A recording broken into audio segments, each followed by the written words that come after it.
What do you say on a day that caused so many people pain? A year ago, Hamas attacked Israel. Not because they are Jewish, but because of over 75 years of violent oppression, dispossession, and dehumanization. 1,200 people lost their lives, Jews, Christians, and Muslims.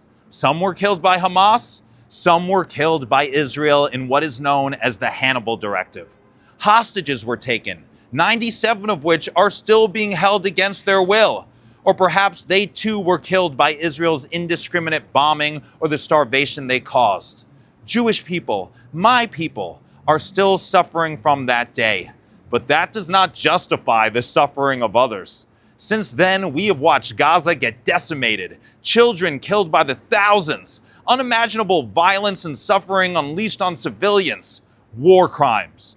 Palestinian suffering did not start on 10/7. It's been happening for over 76 years now. Before October 7th, Israel had already killed 234 Palestinians in the West Bank just that year. Israel had repeatedly bombed Gaza on what it callously calls mowing the lawn. Israel had illegally annexed more Palestinian land in the West Bank. Its military had backed up violent settlers as they attacked and murdered Palestinians. And they kidnapped and imprisoned thousands of Palestinians without charges or a trial.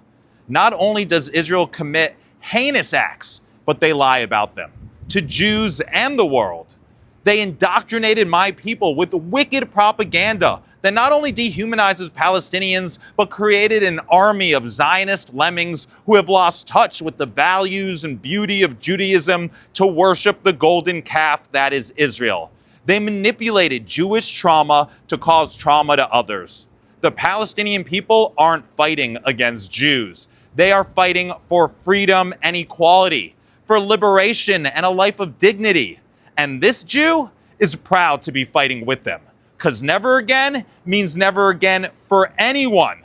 I can mourn the loss of those lost on 10/7 and the thousands of Palestinians Israel has killed and oppressed over 76 years, while saying with all my being, ceasefire now, end the occupation, free Palestine.